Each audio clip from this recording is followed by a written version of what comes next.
بەڵێ ڕێکەوتنەکانی نێوان هەولێر و هەرێ عێراق ئایا بۆ ناگەنە ڕێکەوتن هۆکارەکان چین چارەسەریەکان چین ئەم پرسە گفتوگۆکەین لەگەڵ بەڕێز دکتۆر ئەحمەد شەمەری شۆڤەکاری سیاسی لە بەغدا و لەگەڵماندایە. دکتۆر ساڵتان لێ بێت تۆم کاتتان باش. عێراق چی لە هەرێمی کوردستان ئەوێت زۆر بەڕوونی ینی هەرێمی کوردستان چی بکات بۆی دڵی عێراق ڕازی بێ؟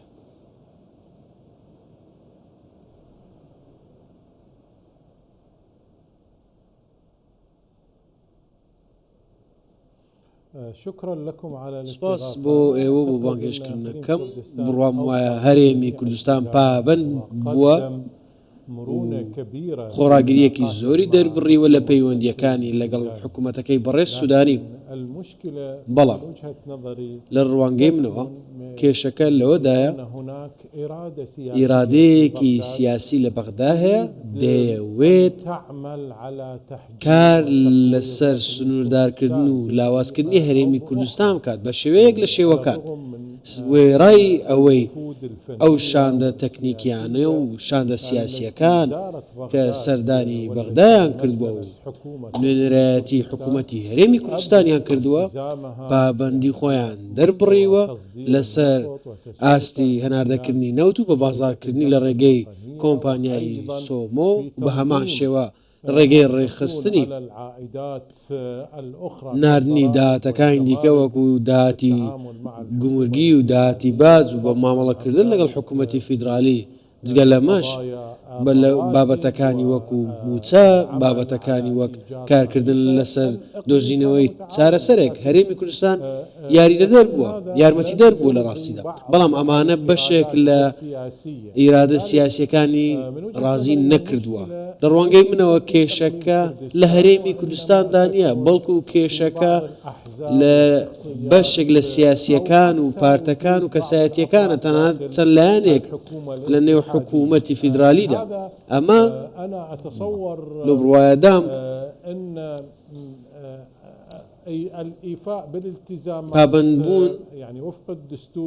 بە گوێرەی دەستور گرنگترین شتە لە ڕوانگەی منەوە دواتر کە بەغداش دەبێت کار بکات بە شێوەیەکی زۆر ڕژ کار بکات تا خۆشی پابند بێت لۆ بڕوایەدام پابند بوون بە دەستور ئەمەش کە هەولێر دەستی پێوەگرتووە کە پایتەختی هەرێمی کوردستانەوە ئەو گرنگە دەبێت هەولێر پابندی دەستوری عێراق بێت و دەستی پێوە بگرێت چونکە چارەسەر بە پێ قسانەیەوە بێتەوە هەرێمی کوردستانیش خۆی ئەمە ئازانێ بەڵام ئەمە زیاتر ڕوونی کەیتەوە بۆی خەڵک باشتر لەمە تێبگەن کێشەی بەغدا لەگەڵ هەرێمی کوردستان یاسایی نییە و پێیوەست نییە بە داهاتی نەوت و نانەوتی و ڕادەستکردنی نەوت و بەشێکی نەوتەکە و تەواوی نەوتەکە کێشەکە هێندە سیاسیە هێندە ئەوەی وەکو ئێوە ئەڵێن کێشەکە هەندێک لایەنی سیاسی هەندێک کەسی سیاسی دروستیەکەن.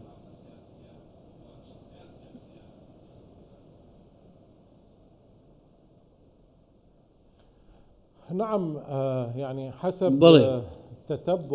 بە گوێرەی بە دوواداچوونم بۆ بەشێک لە دۆسیەکانی پەیوەندی نێوان هەولێر و لەلایەک و بەغداش لەلایەک و سروشتی گفتوگۆ دووقۆڵیەکانی نێوان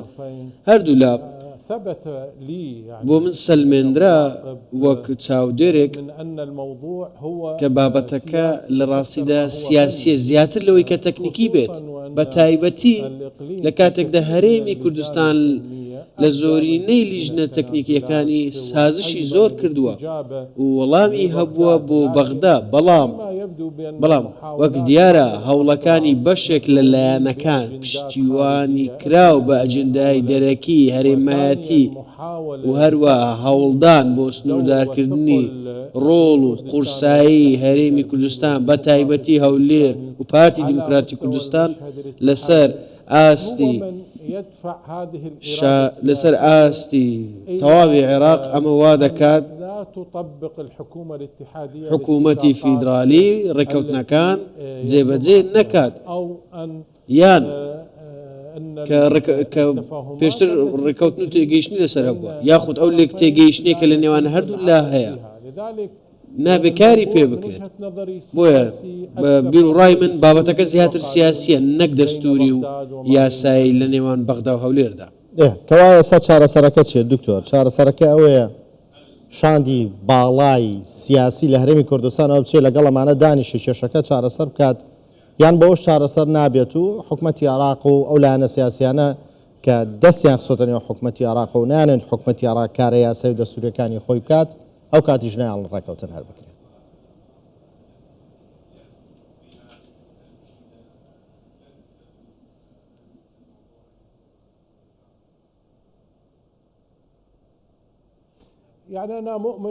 من ئەو باوەڕم هەیە کە سەرکردایەتی هەرێمی کوردستان لەسەر ئاستی حکوومەت دوو دڵ نابێت لەوەی لە بەغدا ئامادە بێت و گفتوگۆ لەگەڵ حکوومەتی فیدرالیدا بکات چونکە سەرکردایەتی هەرێمی کوردستان لەسەر ئاستی حکوومەت دەیەوێت بە گوێرەی توانای خۆی هەندەی توانای خۆی پەیوەندیەکان لەگەڵ بەغدا لە چوارچەوەی دەستوردا بپارێزێت و هەروەها دەیەوێت مافەکانی گەلی کورد دەستەبەر بکات و بیپارێزێت ئەمە ڕوون و ئاشکرایە لە بڕوایەدام کە لیژنە تەکنیکیەکانی ئێستا کە ئێستا لە کۆبوونەوەدان لەوانەیە ئەمە دەست پێشخەریەک بێت یاخود پێشینەیەک بێت بۆ سەردانێک لە ڕۆژانی داهاتوودا بەڵێ بەرەو پێشچوونێکی ئەگەر لەسەر ئاستێکی باڵاشدا نەبێت بەڵام ئەنجومەنی وەزیرانی فیدرالی لە بەغدا گفتوگۆ لەسەر پرۆسەی کۆتایهێنان بە دۆسیە هەڵپەسێردراوەکە هەڵواسراوەکان دەکات ئەمەش بابەتێکی باشە بۆیە ئەو گفتوگویانی ئێستا لە نێوان سەرۆکی حکوومەتی فیدرالی بەڕێز سوودانی و بەڕێز سەرۆکی حکوومەتی هەرێمی کوردستاندا هەیە لە هەرێمی کوردستان بەڕێز مەسرور بارزانی کار دەکات لەسەر نزیککردنەوەی فێڕوانینەکان بۆیە ئەو پەیوەندیە ئەرێنیەی ئێستا کە لە نێوان بەڕێز مەسرور بارزانی و تەنانەت بەڕێز سوودانیدا هەیە ئەمەی هاندەر دەبێت کۆبوونەوە دووقۆڵیەکان چەندین دۆسیەیەک لا بکاتەوە بەڵام کێشەکە تەنیا لە کۆبوونەوەدا نییە بەڵکو زیاتر لەوەدا ئایا بەغدا ئیرادەی سیاسی هەیە بڕیاری سیاسی هەیە بۆ کۆتایهێنان بەم دۆسیە من دەزانیەوە هەیە دکتۆر بە بۆچوونی ئەو ئیرادە سیاسی هەیە لە بەغدا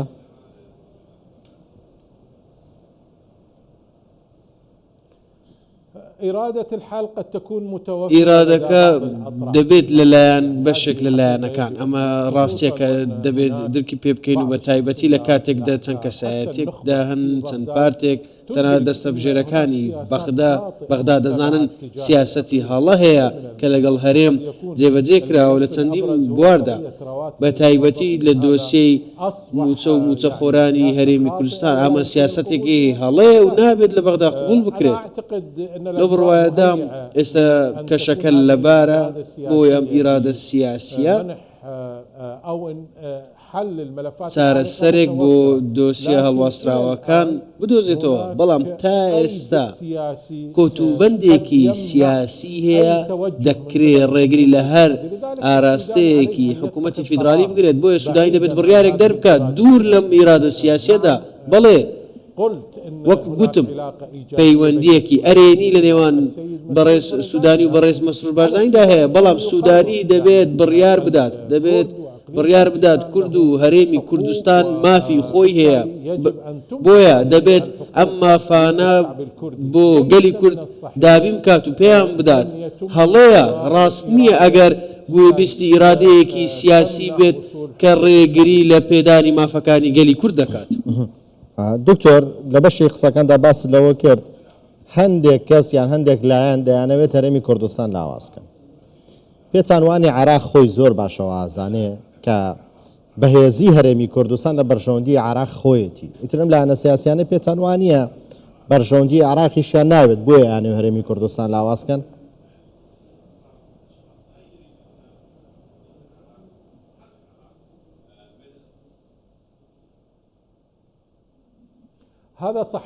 ئەمە ڕاستە منیش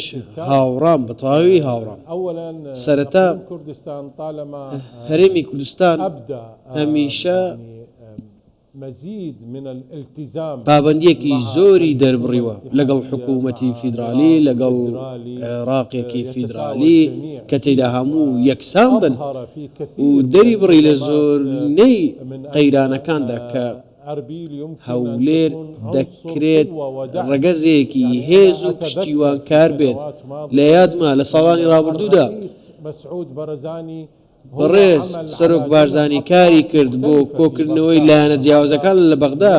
ئەمەش پەیامێکە کە هەولێر و پارتی دیموکراتی کوردستان تەنانەت حکوومەتی هەرێمی کوردستان پشتیوانکاری ئەو هێزەیە، بەڵام جێگەی داخێکی زۆرە کە بەشێک لە لایەنە سیاسیەکانی بەغدا تا ئێستاش هیچ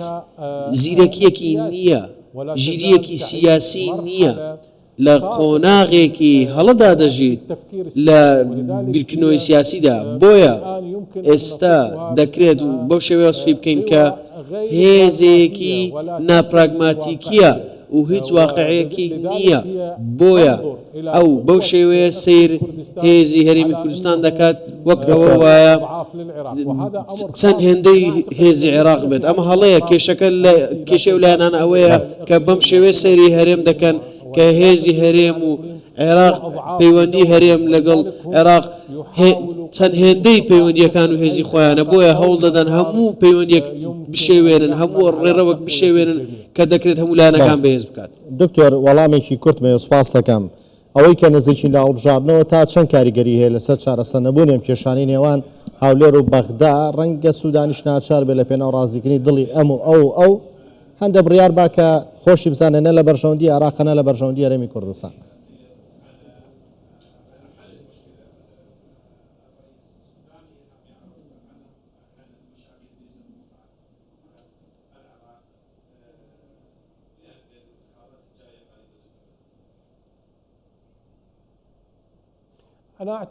لە بڕوایەدام کاریگەریەکی زۆری دەبێت لەسەر چارەسەر نەکردنی دۆسیەکان لەگەڵ حکوومەتی هەرێمی کوردستان کاریگەری دەبێت. بەڵێ سەرەتا ڕنگدانەوەی دەبێت لەسەر ئاستی هەڵبژاردننی داهاتوودا. بابەتێکی دیکە ئەوەیە حکوومەتی هەرێمی کوردستان دەبێت جێگرەوە بدۆزێتەوە، چارەسەرێکی دیکە بدۆزێتەوە بۆ چارەسەرکردنی یاخود دروستکردنی فشارێک لەسەر دۆسەی موچە. بەڵام چارەسەر نەکردنی چەندین دۆسێ لەلایەن حکوومەتەکەی سوودانی لە بڕوایەدا ماف بە پارتی دیموکراتی کوردستان دەدات هاوپەیمانێتی دروست نەکات و هاوپەیمانێکی نوێ بدۆزێتەوە. ئەمەش بەرژەوەندی سیاسیە پەیوەندیدارە بە مافەکانی گەلی کورد بە دیاریکراوی. بۆیە لە بڕوایەدان بەڵێ کاریگەریەکی زۆری دەبێت چارەسەر نەکردنی ئەم دۆسیانە، بەڵێ چارەسەری لەسەر هەڵبژاردن دەبێت و بە ڕێژەیەکی زۆریش. بەڕێز دکتۆر ئەحسان شەمەری شڕۆڤەکاری سیاسی لە بەغدا و لەگەڵماندا زۆر سپاس بۆیەوە.